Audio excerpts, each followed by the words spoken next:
L'Ukraine a accompli l'impensable, et la riposte de la Russie sera brutale. Voici ce qu'a annoncé Sergueï Lavrov à propos d'une attaque massive de drones qui visait Vladimir Poutine lui-même dans sa résidence présidentielle. Je vais le lire, car c'est en russe. Dans la nuit du 28 au 29 décembre 2025, le régime de Kiev a lancé ce qui a été qualifié d'attentat terroriste, utilisant 91 armes de frappe à longue portée. Des véhicules aériens sans pilote, sur le territoire de la Fédération de Russie, visant la résidence d'État de Vladimir Poutine lui-même. Il a précisé que cela s'était produit dans la région de Novgorod, où se trouve cette résidence. Tous les véhicules aériens sans pilote, tous les drones, ont été détruits par les systèmes de défense aérienne de la Fédération de Russie ou par les forces armées russes.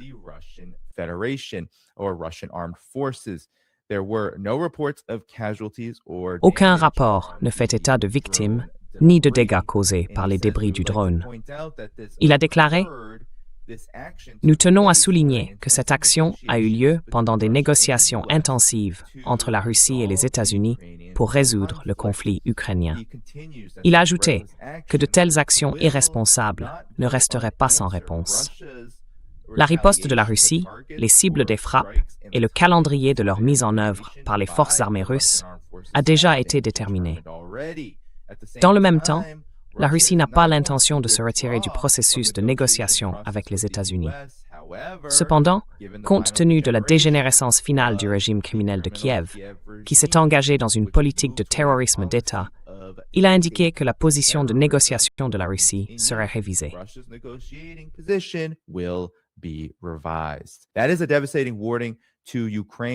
C'est un avertissement dévastateur pour l'Ukraine. Et cet avertissement arrive, bien sûr, après cette attaque, et juste avant cela, le jour de Noël. Le discours présidentiel de Volodymyr Zelensky revêt une réelle importance. C'est un indice accablant, car il a souhaité la mort de Vladimir Poutine dans son allocution. Je vais simplement le lire ici. Il a dit « Si vous leur racontez votre rêve, il se réalisera à coup sûr. » Et quel est ce rêve? Eh bien, il dit « Nous partageons tous le même rêve, nous avons tous le même vœu. Nous allons faire le même vœu, dit-il. Quel est-il? Qu'il meure. Tout le monde se le dira intérieurement.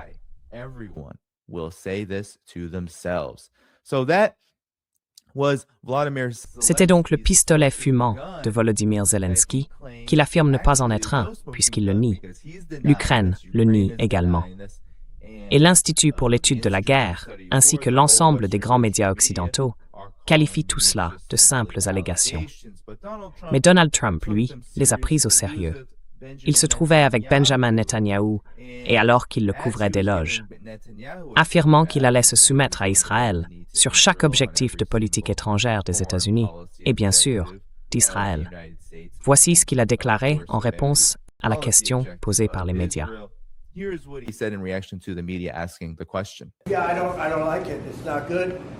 Oui, je n'aime pas ça. Ce n'est pas bien. J'en ai entendu parler ce matin. Tu sais qui m'en a parlé? Le président Poutine m'en a parlé tôt ce matin. Il a dit qu'il avait été attaqué. Ce n'est pas bien, ce n'est pas bien. N'oublie pas, tu sais, les Tomahawks, j'ai arrêté les Tomahawks. Je ne voulais pas ça, parce qu'on parle, tu sais, d'une période délicate. Ce n'est pas le bon moment. C'est une chose d'être offensif, parce qu'ils sont offensifs. C'en est une autre, d'attaquer sa maison. Ce n'est pas le bon moment pour faire quoi que ce soit de tout ça. On ne peut pas faire ça. Et j'ai appris cela du président Poutine aujourd'hui.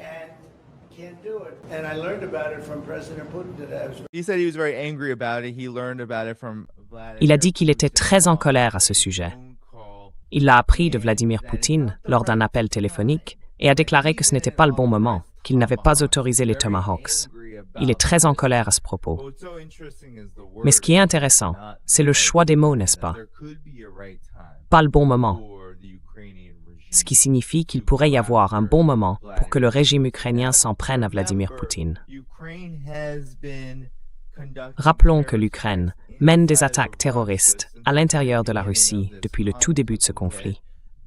Nous avons eu l'incident avec Daria Dugina, la fille d'Alexandre Dugin, le chercheur russe.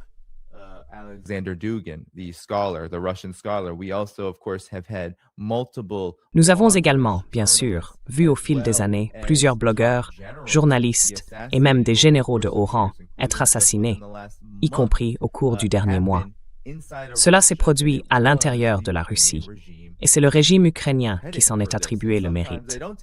Parfois, ils ne revendiquent pas leurs actes, comme dans ce cas, mais c'est totalement insensé. C'est une décision terrible, aux conséquences graves et considérables.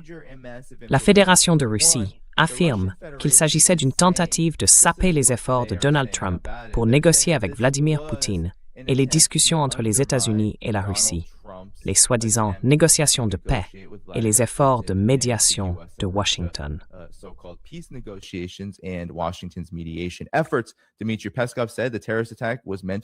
Dmitri Peskov a déclaré que l'attentat terroriste visait à faire échouer cela et qu'il ne s'agissait pas seulement d'une attaque contre Vladimir Poutine personnellement.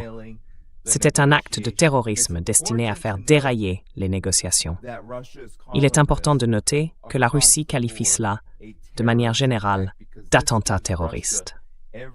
Car cela lui donne tous les droits et toutes les capacités pour frapper l'Ukraine d'une manière qui reflète la façon dont elle mènerait une guerre contre le terrorisme, et non simplement une opération militaire spéciale en ce qui concerne ses objectifs en Ukraine.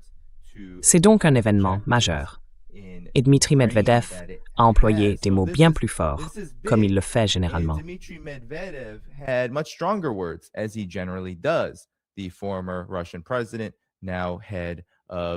L'ancien président russe, aujourd'hui à la tête du Conseil de sécurité, Dmitri Medvedev, a déclaré qu'il s'agissait d'un moment critique du conflit.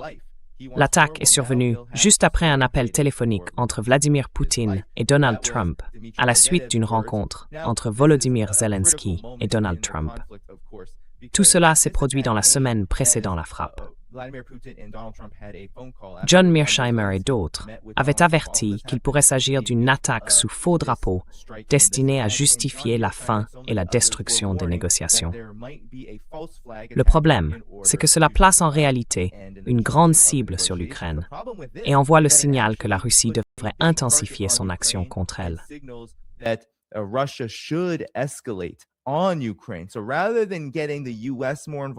Ainsi, plutôt que d'impliquer davantage les États-Unis ou l'OTAN, il s'agit en réalité de provoquer une réaction massive de la Russie, qui permettrait ensuite à l'Ukraine d'obtenir ce qu'elle souhaite. Plus d'argent, plus d'armes et un soutien prolongé, surtout de la part des États-Unis.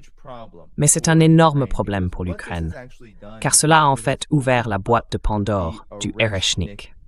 De grandes rumeurs circulent désormais, accompagnées d'une large diffusion d'informations, affirmant que la Russie pourrait très bien utiliser le Ereshnik contre des centres de décision en Ukraine, y compris, selon Alexei Arestovitch, qui fut autrefois le bras droit du président Zelensky. Il a déclaré cela aux médias ukrainiens. Les pays occidentaux affirment ce qui suit. Selon leurs informations, il y a bien eu une frappe.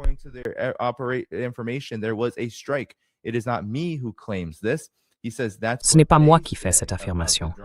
Il dit que c'est ce qu'ils disent à propos de l'attaque de drone.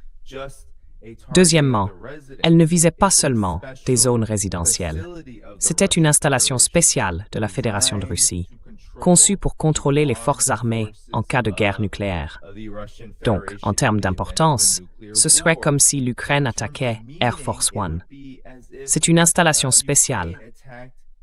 Une ville entière, avec des structures extérieures et souterraines, et toutes sortes de nœuds de communication. Selon des sources occidentales, des drones volaient, 91, qui sait, peut-être 2 ou 3, mais ils faisaient très probablement partie d'une manœuvre de communication. Ils sont encore en train de clarifier ces informations.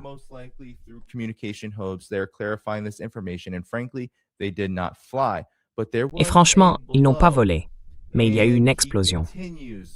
Et il poursuit. Pourquoi les Russes sont-ils si profondément indignés par cela? Parce que c'est une frappe contre le centre de commandement de la triade nucléaire des forces armées de la Fédération de Russie, dans le contexte de ce qui serait une guerre nucléaire sanglante. C'est, à leurs yeux, une attaque du profane contre le sacré. Selon la doctrine nucléaire russe, et en réalité, celle de tout État nucléaire. C'est un prétexte à la guerre nucléaire. À Kiev, ils ne frapperont pas avec de véritables armes nucléaires. Ils n'en possèdent pas, selon leurs propres déclarations. Mais cela reste une escalade brutale, un changement de tout le cadre international. Ils n'iront pas jusque-là, mais avec toutes sortes d'évolutions, on pourrait bien voir les Rechnik s'envoler.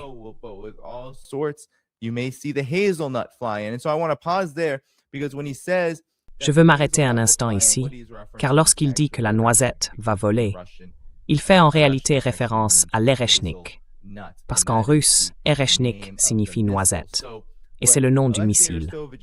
Ce que dit Alexei Arestovitch ici, c'est qu'il est absolument certain que des missiles balistiques vont être lancés vers les centres de décision endommagés de l'Ukraine. Et c'est quelque chose que Vladimir Poutine a activement essayé d'éviter.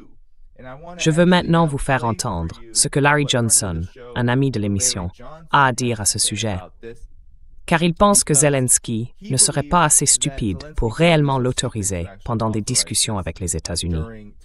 Il a rapporté cela à RT.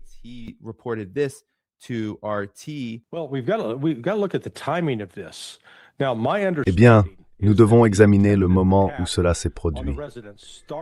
D'après ce que je comprends, la tentative d'attaque contre les résidences a commencé vers 22 ou 23 heures, heure de Moscou, et s'est poursuivie jusqu'à environ 2 heures du matin, le 29. À ce moment-là, 22 heures à Moscou correspondait à 14 heures à Mar-a-Lago. En d'autres termes, cette attaque avait lieu pendant que Zelensky rencontrait Trump, soi-disant pour parler de paix. Je ne pense pas que ce soit assez stupide pour lancer une telle attaque pendant qu'il rencontre Trump.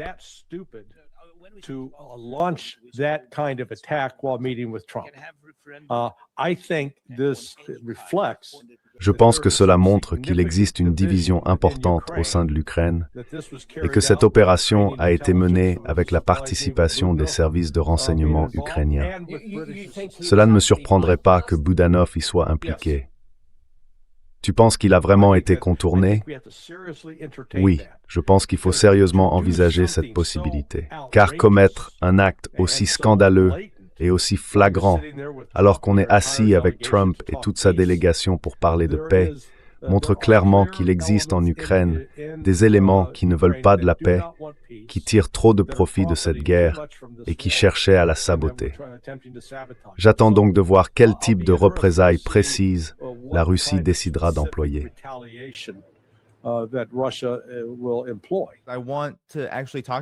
Je veux d'abord parler de cette riposte précise, avant d'aborder la manière dont les médias occidentaux grand public la couvrent à Kiev même.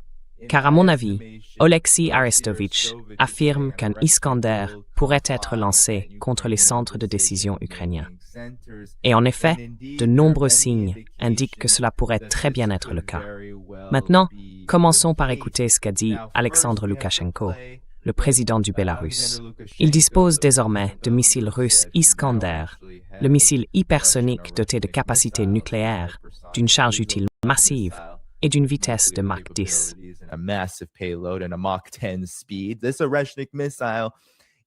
Ce missile Iskander est d'une puissance incroyable, au point que Vladimir Poutine lui-même, selon Alexandre Loukachenko, a tout fait pour empêcher les forces armées russes de l'utiliser contre des centres de décision, par crainte des conséquences que sa charge pourrait entraîner.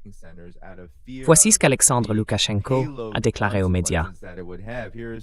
Après que les Russes ont frappé avec l'Iskander, les Ukrainiens ont compris qu'ils étaient en difficulté et qu'ils pourraient même viser la rue Bankova. D'ailleurs, ajoute-t-il, selon une source interne, quelqu'un en Russie avait de tels projets, mais il ne donnera pas de nom. Poutine a déclaré qu'en aucun cas, il n'était prêt à frapper.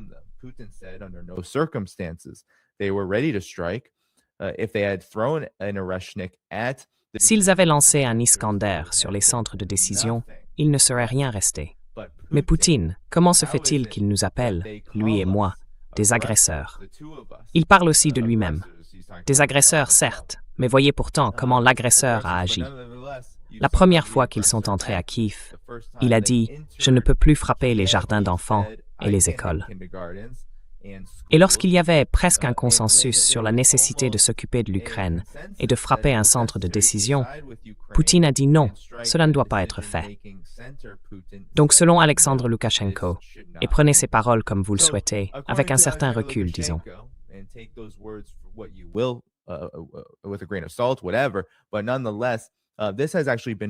Mais malgré tout, cela s'est effectivement vérifié dans la pratique, car, souvenez-vous, Vladimir Poutine et la Russie ont vu leur ligne rouge franchie à de nombreuses reprises par l'Ukraine.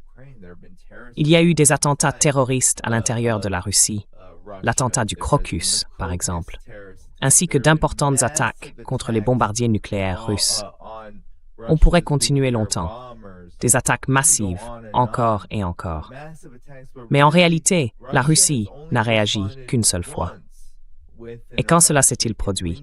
Eh bien, cela s'est produit lorsque les États-Unis et l'Occident collectif ont donné une autorisation directe à l'Ukraine de frapper à l'intérieur du territoire russe. Voici ce que l'Associated Press a déclaré à propos de l'Iskander lorsqu'il a été utilisé pour la première fois. Quelles sont ses capacités?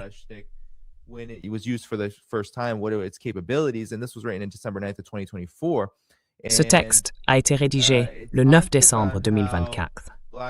Il décrivait comment les images en noir et blanc d'une caméra de surveillance montrant l'attaque aux missiles russes contre la ville ukrainienne de Dnipro étaient brèves mais glaçantes. 6 énormes boules de feu ont transpercé l'obscurité et se sont écrasées au sol à une vitesse stupéfiante. Quelques heures après l'attaque du 21 novembre 2024 contre une installation militaire, le président Vladimir Poutine a pris la décision rare de s'exprimer à la télévision nationale pour se vanter du missile hypersonique. Il a averti l'Occident que sa prochaine utilisation pourrait viser les alliés de l'OTAN de l'Ukraine, qui avaient permis à Kiev d'utiliser leurs missiles à plus longue portée pour frapper à l'intérieur de la Russie.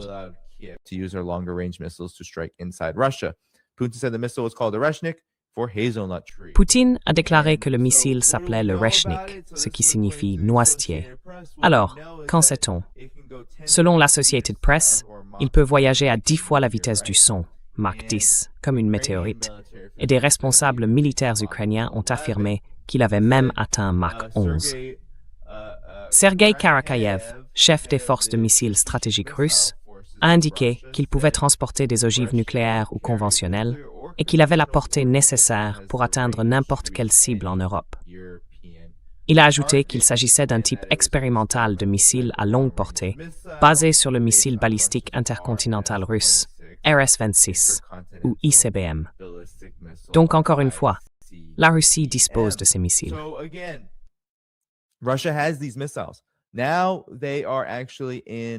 Elles sont désormais réellement en production en série, et d'après ce qu'on m'a dit, elles ont été déployées dans une brigade pour un usage potentiel.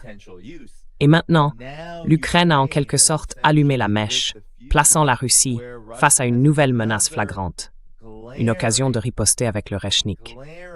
Ainsi, Alexei Arestovitch, et bien sûr les preuves que nous avons d'Alexandre Loukachenko, ainsi que ce qui s'est passé lors de la première attaque, toutes les conditions sont réunies. Mais cela ne signifie pas que la Russie va réellement s'en servir. Voyez-vous, le problème avec la Russie, c'est qu'elle ne cherche pas à paraître comme l'agresseur. Elle ne cherche pas à tomber dans le piège des tactiques bon marché de l'Ukraine, ni dans sa tentative d'utiliser le terrorisme comme une arme pour changer le cours de la guerre. La Russie le sait parfaitement.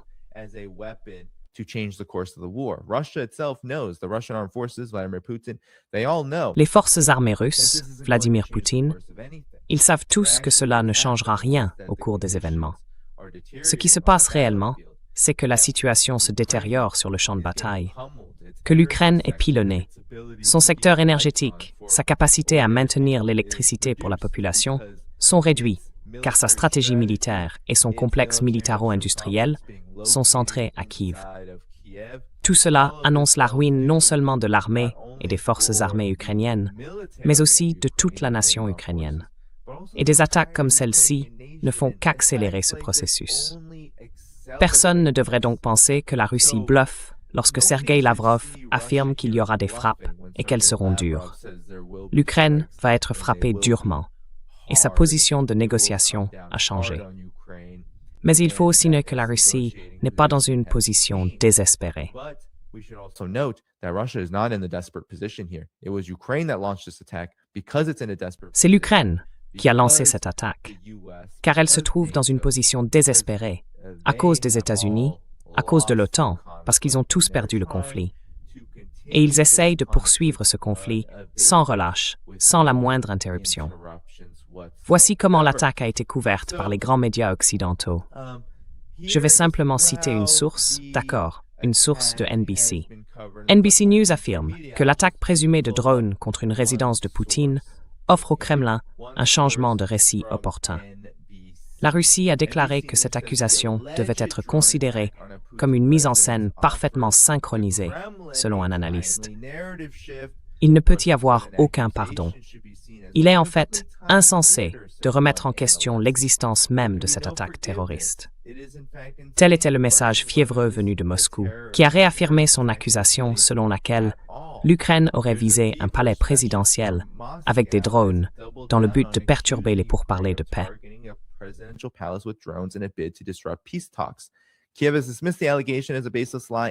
Kiev a rejeté cette accusation comme un mensonge sans fondement, visant à créer un prétexte pour que le Kremlin poursuive sa guerre.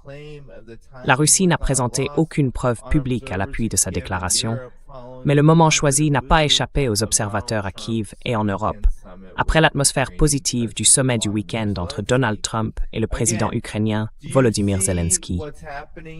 Encore une fois, voyez-vous ce qui se passe ici? Ils essaient essentiellement de rejeter la faute sur la Russie pour l'attaque, en affirmant qu'elle n'a pas eu lieu, et que la Russie utilise cela comme prétexte pour poursuivre le conflit. Comme si la Russie avait besoin d'une excuse pour continuer l'opération militaire spéciale. La Russie n'a pas déclaré qu'elle allait arrêter ce qu'elle fait. Elle n'a pas dit qu'elle accepterait un cessez-le-feu.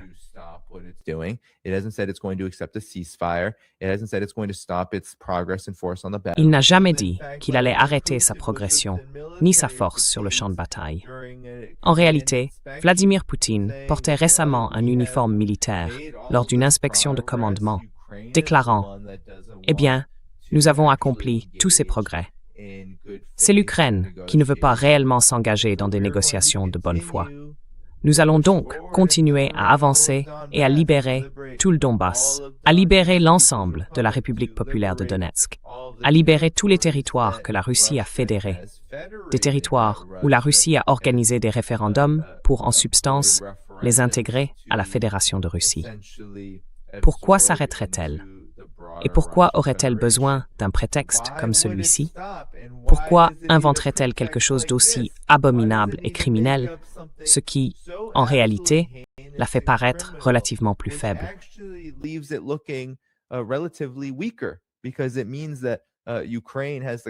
Parce que cela signifie que l'Ukraine a la capacité de lancer ce type d'attaque, même si aucun des drones n'a réellement atteint sa cible. Que dit la Russie? Je te l'ai dit.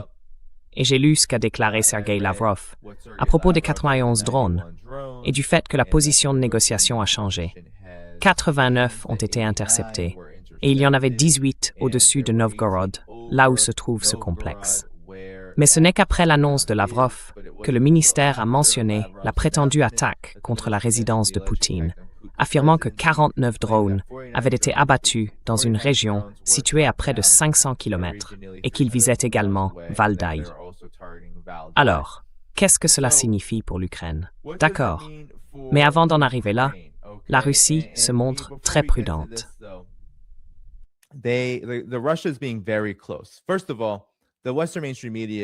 Tout d'abord, les médias dominants occidentaux espèrent et rêvent que la Russie va déclarer « Eh bien, Vladimir Poutine se trouvait ici ou là, après une attaque de drone menée par l'Ukraine qui aurait tenté de l'assassiner. » Mais la Russie sait très bien que toute attaque de drone de ce type, une attaque de drone à longue portée, doit être réalisée avec la coordination et le soutien logistique de la CIA et d'autres agences de renseignement occidentales. L'idée que la Russie, juste après cela, va présenter toutes les preuves concernant l'emplacement de Poutine, le moment et le lieu, et tout le reste, est absolument ridicule compte tenu de l'importance et des enjeux en présence. Zelensky mène sa propre campagne de communication, affirmant qu'il considère les négociations comme un succès et que cette accusation doit être perçue comme une mise en scène parfaitement synchronisée.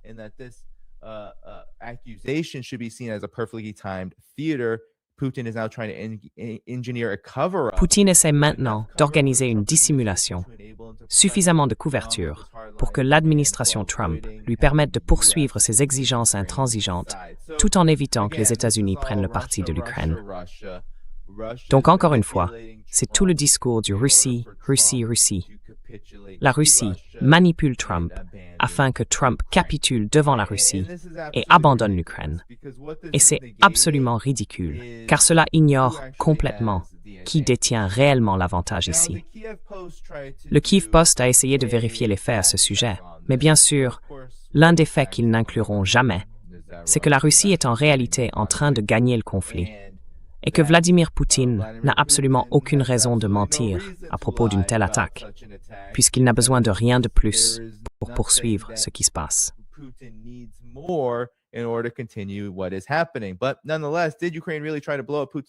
Mais malgré tout, l'Ukraine a-t-elle vraiment essayé de faire exploser la résidence personnelle de Poutine?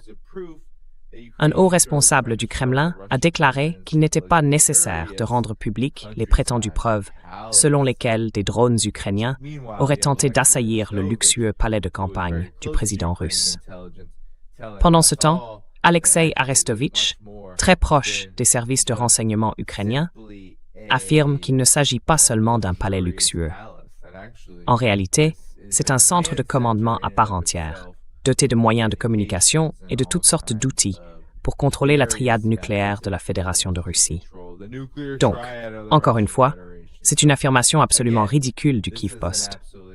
Le Kyiv Post a déclaré avoir vérifié les faits, avoir enquêté sur les affirmations russes. Et qu'ont-ils trouvé, au juste?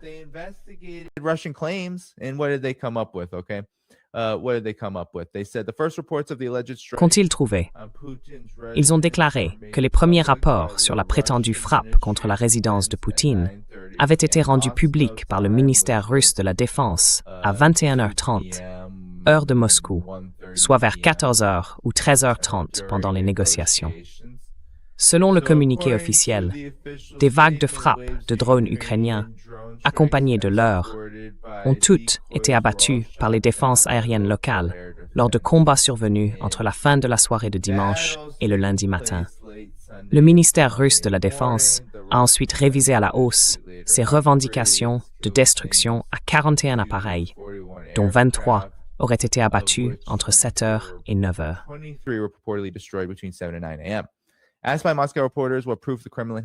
Interrogé par des journalistes à Moscou sur les preuves dont disposait le Kremlin pour affirmer qu'il avait réellement été attaqué, Dmitri Peskov a répondu « Je ne pense pas qu'il soit nécessaire d'avoir des preuves lorsqu'une attaque de drone d'une telle ampleur est menée et qu'elle a été neutralisée grâce au travail efficace de la défense aérienne.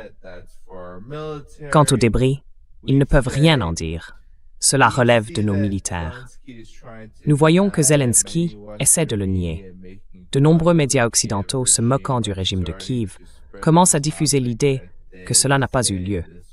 Ce sont des déclarations insensées. Que montrent les preuves? Depuis des mois et des années, les raids de drones ukrainiens en profondeur sur le territoire de la Fédération de Russie et les violations de l'espace aérien russe par des appareils ont été largement rapportés. Ces sources ne détectent pas les drones.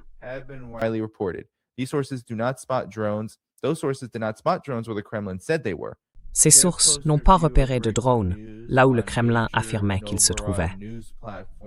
L'examen par le Kyiv Post des dernières nouvelles sur les principales plateformes d'information de Novgorod, à la recherche de rapports sur des drones ukrainiens et sur les défenses aériennes locales engageant des cibles, n'a trouvé aucun rapport original faisant état d'aéronefs entrants ou de tirs au sol. Les plateformes incluaient, entre autres, je ne vais pas toutes les citer car elles sont trop nombreuses, les médias russes indépendants Astra et Sota, qui rivalisent généralement pour publier des informations exactes et vérifiées depuis la Russie, n'ont signalé aucune bataille aérienne ni activité suspecte de drones au-dessus de Novgorod au moment de la déclaration. Donc, il n'y a aucune preuve. Ils disent que cette information circule, mais eux affirment que cela ne s'est pas produit du tout, que c'est complètement et totalement inventé.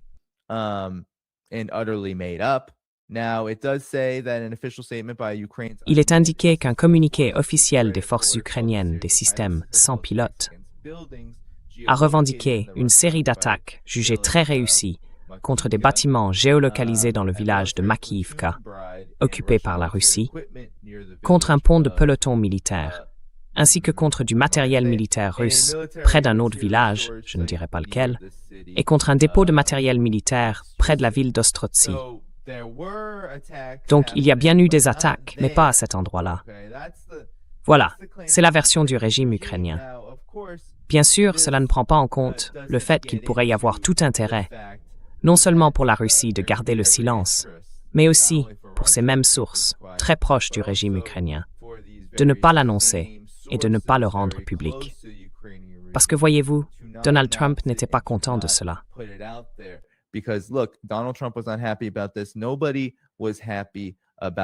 Personne n'était content de cela. De nombreuses déclarations ont été faites par des gouvernements étrangers, y compris au Moyen-Orient. Nous avons vu l'Inde, nous avons vu le Pakistan, nous avons vu de nombreux pays s'exprimer et condamner cet acte. Cela ne donne donc pas une meilleure image du régime ukrainien. L'Ukraine a tout intérêt à garder cela secret. Et lorsqu'il s'agit d'une véritable tentative de décapitation ou d'assassinat, celle-ci a bien sûr également échoué, de manière spectaculaire.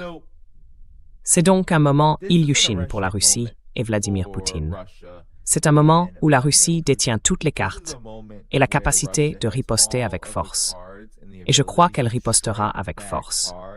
Tout porte à croire qu'un Ilyushin pourrait être utilisé dans les jours et semaines à venir, au moment que Sergei Lavrov a indiqué comme déjà déterminé.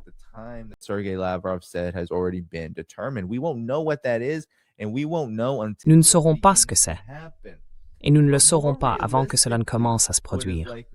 Mais plus réalistement, ce qui est probable, c'est que la Russie poursuive ce qu'elle fait déjà, même si elle pourrait lancer une attaque de missiles et de drones encore plus vaste et plus massive contre Kiev. Elle pourrait très bien frapper un centre de décision, le siège du SBU, l'agence de renseignement ukrainienne. Il pourrait vouloir l'évacuer, car c'est une cible majeure. Compte tenu du fait que la Russie estime que le renseignement ukrainien est à l'origine de ce type d'opération et a été impliqué dans toutes les attaques et agressions, les assassinats brutaux de généraux, les attentats contre des journalistes et tout le reste.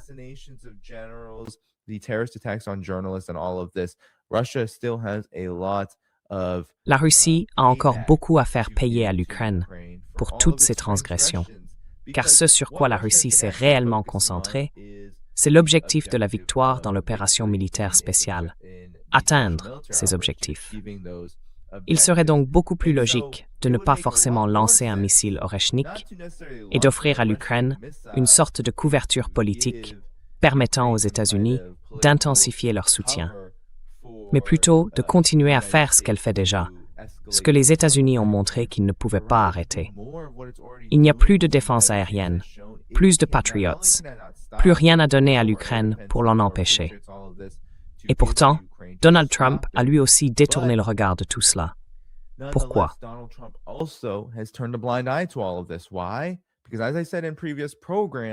Parce que, comme je l'ai dit dans des émissions précédentes, Donald Trump, bien qu'il ne soit pas nécessairement intéressé à mettre fin au conflit en Ukraine selon des conditions favorables à la Russie, il devient de plus en plus évident qu'il n'y a pas d'autre choix ou d'autre option.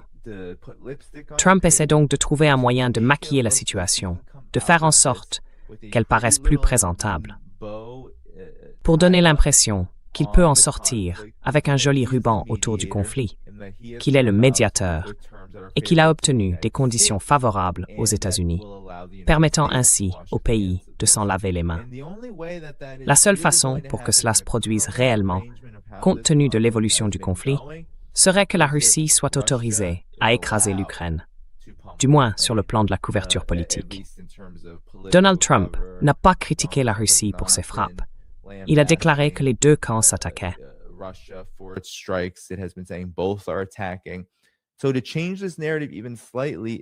Ainsi, modifier ne serait-ce qu'un peu ce récit revient simplement à gagner du temps et, en fin de compte, à permettre à la Russie de faire ce qu'elle avait de toute façon l'intention de faire. Tout tourne autour de l'image, de la communication, de la manière de manipuler l'opinion publique et le récit autour de la participation des États-Unis à ce conflit afin que Donald Trump puisse s'en sortir. Mais il n'y a en réalité aucune issue. La Russie pourrait très bien utiliser un Oreshnik. Elle pourrait lancer des dizaines de missiles hypersoniques sur l'Ukraine, 400, 500, 600, voire 1000 missiles en une seule journée sur Kiev, et envoyer un message du même type. C'est peut-être exactement ce qui se produira. Néanmoins, ce n'est pas un moment Oreshnik. C'est un moment où la noisette pourrait être extraite. Ce qui s'est passé le 21 novembre 2024. Cela s'est produit dans des circonstances très similaires.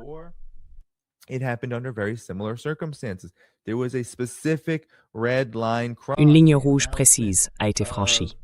L'annonce du soutien total des États-Unis et de l'Occident à l'Ukraine pour l'utilisation de ces drones d'attaque et d'autres armes à longue portée afin de frapper plus profondément à l'intérieur de la Russie. Désormais, l'Ukraine a tenté l'impensable, une frappe de décapitation. Ainsi, la Russie, selon sa propre évaluation, estime avoir pleinement le droit de riposter avec force. Et le missile Oreshnik transporte une charge utile qui pourrait tout changer, stupéfiant et choquant l'Occident collectif, le plongeant dans une panique encore plus profonde qu'à présent. Voilà l'état de la situation. Voilà l'état du conflit. Il n'y a ici aucune issue pour l'Ukraine. Elle a commis une erreur totalement stupide, une faute complète. Mais voyez-vous, c'est ce qui arrive quand on est en train de perdre, n'est-ce pas?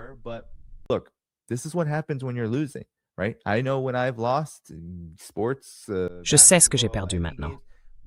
Le sport, le basket, n'importe quel jeu. Nous avons tous déjà été dans une situation où nous étions en compétition et où nous avons perdu. Et une fois que nous réalisons que nous avons perdu, au milieu d'un processus, d'un match, d'une compétition, nous avons souvent recours à des moyens désespérés pour essayer de changer la situation. Et parfois, ces moyens désespérés nous font encore plus perdre. C'est exactement ce scénario. L'Ukraine ne fait que perdre davantage en s'engageant dans cette voie. Elle ne fait qu'attiser la fureur de la Russie. Et elle ressentira cette fureur. Elle arrive. Et Donald Trump n'y est pas préparé. L'OTAN n'y est pas préparée. Personne, dans l'ensemble de l'Occident collectif, n'y est préparé. Nous sommes dans la phase finale, tout le monde. La phase finale est là pour l'Ukraine. Et déjà, le monde a changé. Mais une fois cette phase finale atteinte, le monde sera un endroit complètement différent.